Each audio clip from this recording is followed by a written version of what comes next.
Behave yourself, man!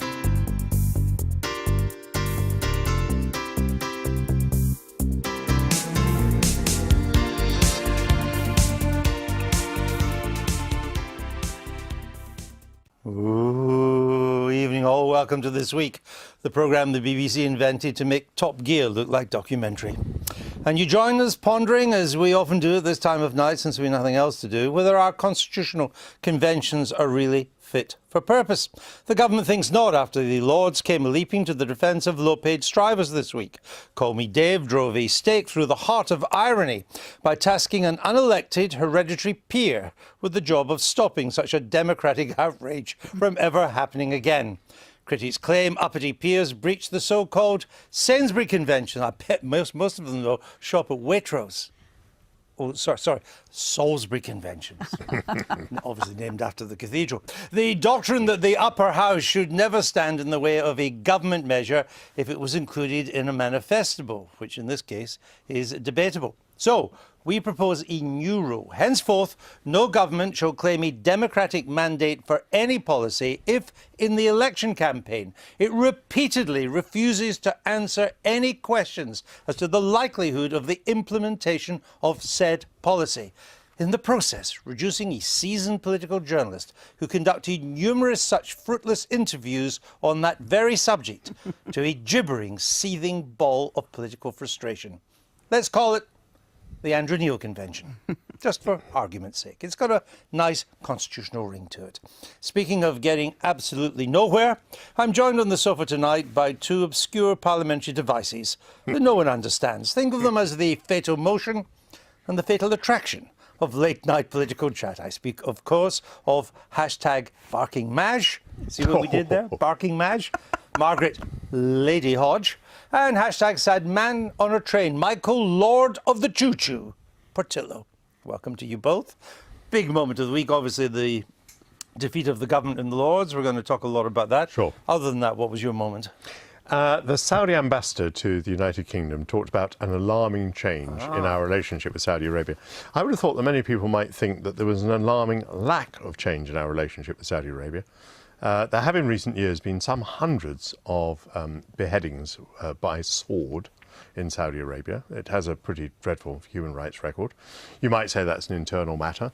But then there is the export of Wahhabism, a very energetically pursued export of Wahhabism, which is a very fundamental part of Islam. With its roots in Saudi Arabia? With its roots in Saudi Arabia, and its export has potentially volcanic effects. Certainly many of its adherents seem to be prone to being persuaded towards terrorism.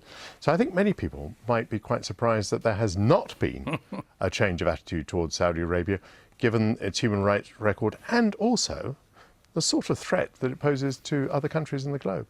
Well, if the Saudi ambassador thinks things are bad, I hope he's gone to sleep by the time we get to a later bit in the script. Margaret, your moment. Well, I was thinking about the breaking of taboos in Parliament and the new politics where we talk about issues we haven't talked about in the past. So we talked about tampons and sanitary towels on the floor of the House, and Stella Creasy managed to get Bill Cash to actually not talk about sanitary products, but to talk about tampons. And the interesting thing, it reminded me of the Dawn Primarola, who was a Treasury Minister when she brought in the first reduction in the VAT on tampons. And she had a fantastic battle with her civil servants who said that she was bringing gender discrimination into policies around VAT.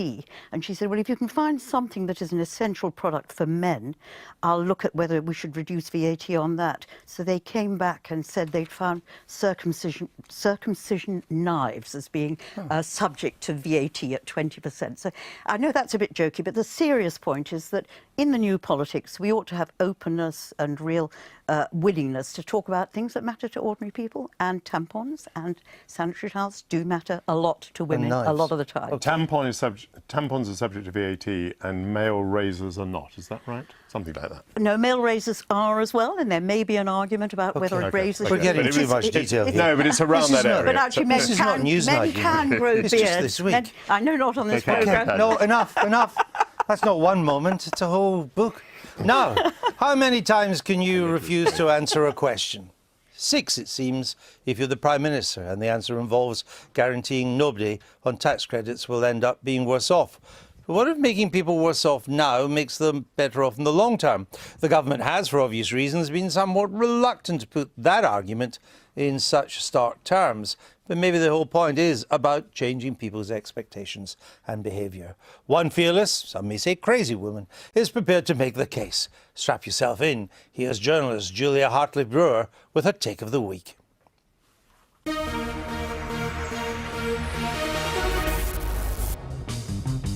We all need a safety net, or in my case right now, a crash mat. But why should I, like every other taxpayer, be expected to pick up the pieces of someone else's lifestyle choice?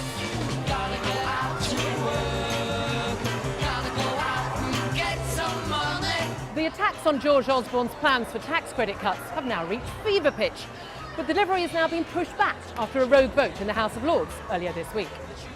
But is all the rhetoric about how these cuts are a cruel, immoral attack on hard-working families really true? Every day we hear stories about families doing the right thing. They're working long hours for low pay, and they're still unable to make ends meet. But behind the myth, the facts tell a rather different story. The truth is that many of the people who rely on tax credits aren't poor because they earn low wages, but because of the choices that they themselves have made. A choice to work part-time, or in some cases not at all, or a choice to have more children than they can afford. For 7 out of 10 couples claiming working tax credit, only one adult is working, whether they've got kids or not. And in a third of households, no one is working full-time at all. Is it really any wonder that couples who work just a few days a week between them can't afford to make ends meet? Could you? Meanwhile, 84,000 families claiming tax credits have 5 or more children. Could you afford to raise 5 kids on your wage? Yes, of course, there are plenty of deserving families who genuinely do need tax credits. But there are far too many who simply expect everyone else to pick up the bill for their lifestyle choices.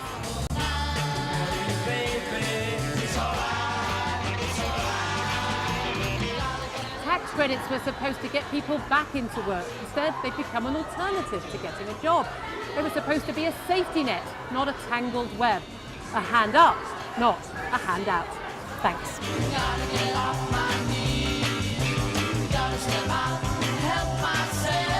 The Chancellor should go ahead with the cuts, but judging by the current debate, the only thing likely to fall anytime soon is me.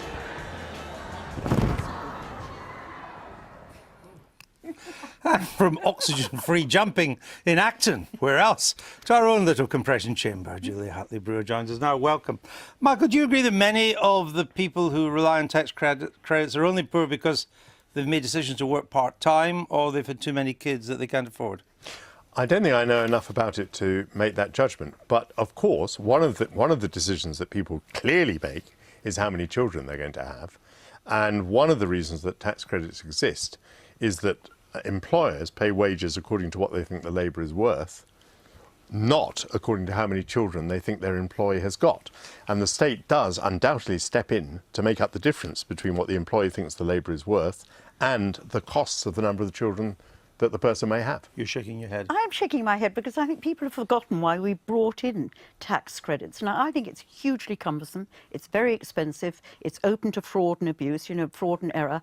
But we brought it on for 2 reasons. One was that we wanted to make work pay, and the other was that we wanted to always target on those that needed it most. And you can't do that through raising personal allowances. Now, I think because everybody benefits from it. Because everybody benefits. So I think, Julia, where you're wrong in your film is that there are people who are working 16 hours or so a week, But actually, if you take away the tax credit, then it no longer is worth their while working. So it's getting them into work, it's getting them into the habit of working. And then as their kids grow up, they may go full-time. And if you look at some of the, just one final point, if I can. Yeah, I want Julia to come back on that. Why don't you, just the point you've made, what do you say? No, but the trouble is, I understand that incentive, but the trouble is it also provides a disincentive after 16 hours or 24 hours for a couple, where actually if you do work any extra time, your marginal rate of tax is so high.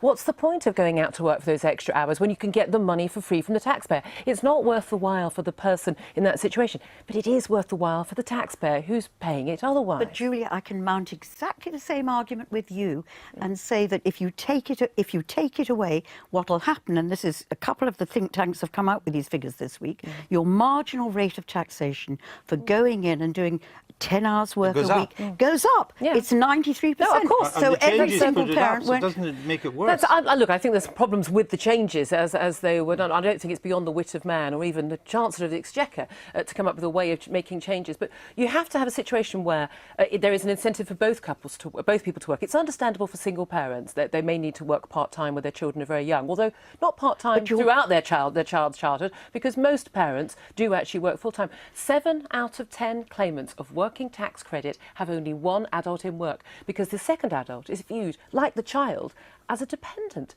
And that's an extraordinary figure. We're told constantly that people claiming working tax credits and child tax credits are the hard-working poor, and undoubtedly many are. But also, there are an awful lot who aren't hard-working poor. They are poor because they don't do enough hours. Margaret? Well, Julia, 7 out of 10 of the people who benefit from tax credit are actually women. So they've also got their childcare responsibilities. That's the point at which they're poorest and they require the... But is it... We now spend 30 billion a year on this. Is that too much? Or is that right? I mean, it's a redistribution. Maybe that's something that should be welcomed. Or is it too much?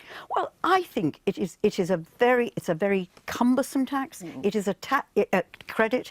It is open to huge error and huge fraud.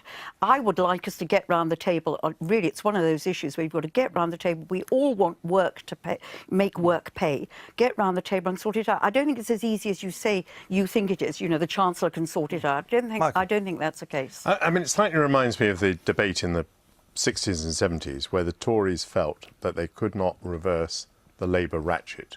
You know, Labour had created a welfare state, but also nationalised industries and so on, and there seemed to be no way of working back. Now, you know, Gordon Brown set a bar of the welfare state extremely high. He has set a high water mark.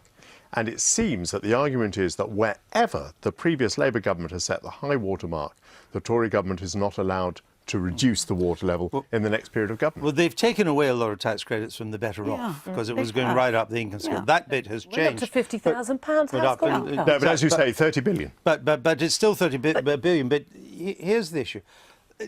Getting from A, even if B is the right direction, getting from A to B is a problem. And under the existing plans, low-paid workers are going to lose a lot of money.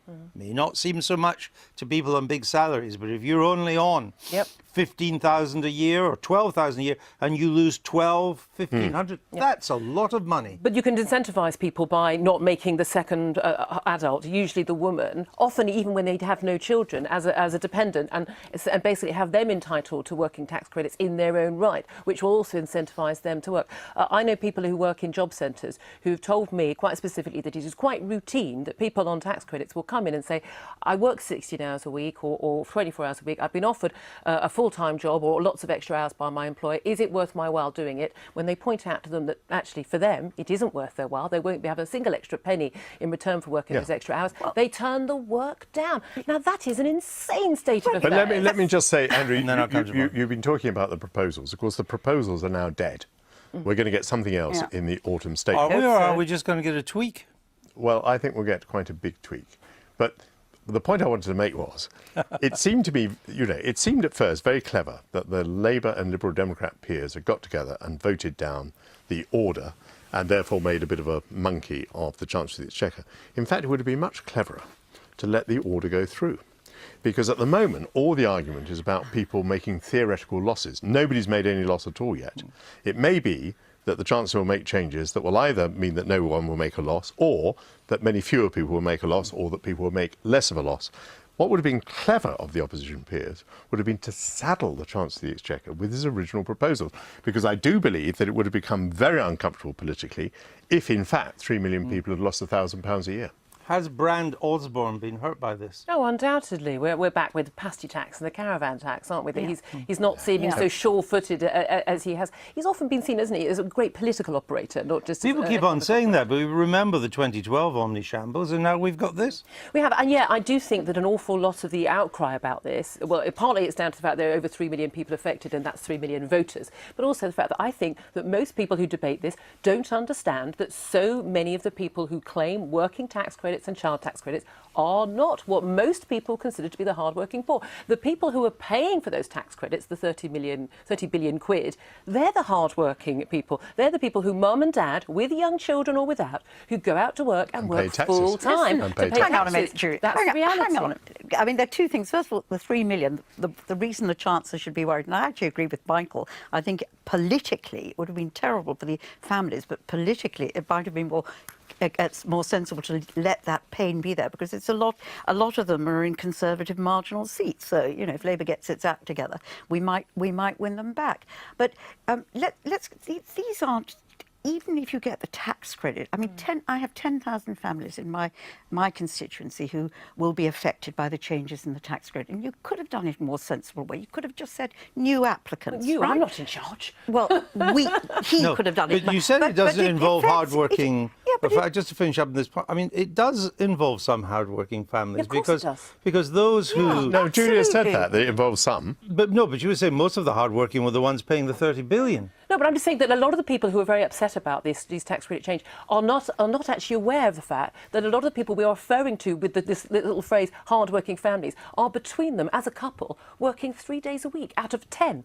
If most families paying the taxes to cover these tax credits are working 10 days a week between them, 2 people 5 days a week each, and they are paying taxes to fund a supposedly hard-working people who are working 3 out of 10 days, they might feel that what the solution should be is that those people work longer hours. You talk about the pain. The reality is, for a lot of these people, they will actually go out and get more work. Well, hang on. They need time to be able to. They need time to be able to do that. There's an assumption on it that most people on working tax credit are like that. They're not. They're a minority, and they'd be very. I know from my own constituency. All right. One adult doesn't work at all. We're going to leave it there. We're going round in circles now. We'll have plenty of time to do that between now and the autumn statement, when we'll hear what he's done. Julia, thanks for being with us. I've been getting away with it all